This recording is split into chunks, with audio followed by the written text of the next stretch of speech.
Lazarus, and welcome to FindYourShoreHome.tv.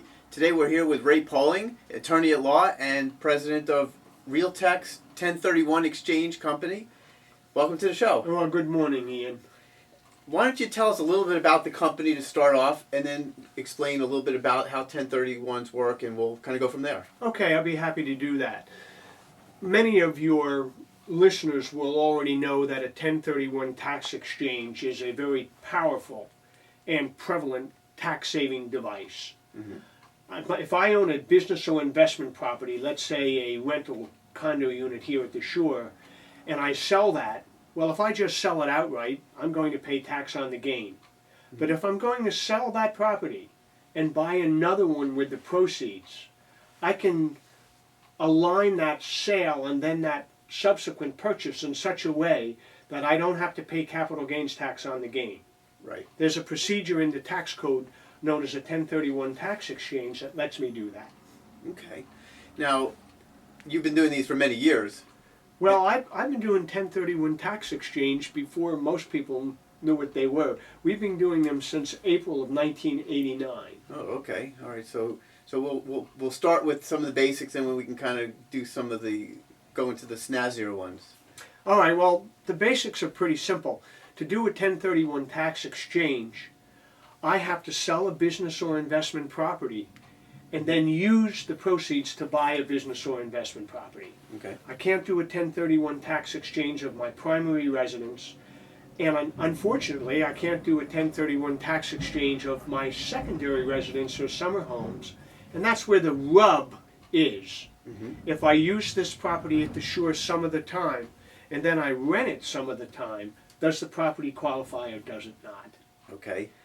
Now, we were stabbing around with that for a while until about a year and a half ago, more or less, the IRS gave us a regulation. And I call it the 222 rule. Okay. What it means is I can do a tax-deferred exchange if I own this property for at least 2 years. Number one. Okay. In each of those 2 years, I have to have at least 2 weeks of rental income. Number two. Okay. Now, number three is the tough one. In each of those 2 years, I can't have more than 2 weeks personal use myself. That's the tough one. Right. Because some people will want to rent their properties for 6 or 8 weeks in the summer, and then they want to come down for August and spend the month of August there themselves. Right. Unfortunately, they do that and they run afoul of the 222 rule because why? They're using the property more than 2 weeks in any given year. So that's the latest information we have from IRS on those types of mixed-use residential properties. But that sounds like they at least gave you a little bit of leeway. Before, it was pretty much if it's an investment property, it was an investment property. Well, it answered a lot of questions because, frankly, people were always asking and still do, how long must I own that residential property that I use? We used to say at least a year. Right. Well, what IRS said, well, 2 years. So we have some certainty there now. And then people you ask, well, do I have to rent that property? And we used to say, well, we don't know if you have to rent it. We just know you can't use it too much yourself. Well, now we know you have to rent it.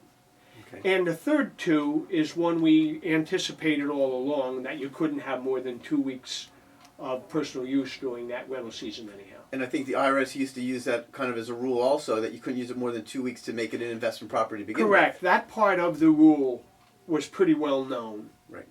Now, 2 weeks means 2 weeks plus weekends and things like that to repair, to fix up the property, to inspect the property. Right. So there's some latitude in the personal use of this So property. it's 2 weeks over and plus above 2 a weeks. couple of days here and a couple of days there for maintenance. Sure, and I've advised many people when they tell me they've used the property only a couple of weeks in August themselves, that it would not have them run afoul of IRS if they did some other work. They came down, spent some weekends there and things like that. Especially down to shore, it seems like you come down in the spring to get the place set up, and you get ready, and then you do the same thing in October when you're closing it down for the season. Sure, and a lot of these owners come a great distance.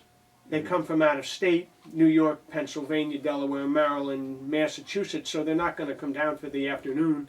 They're Sure. going to come down and spend a couple of days. A lot of people do their own home repair in these rental properties, as you know from your business. So they'll Sure. spend a few days cleaning up, mostly off-season. Well, that's some great information. We're going to be back shortly and we'll go into a little bit more detail. We'll be right back.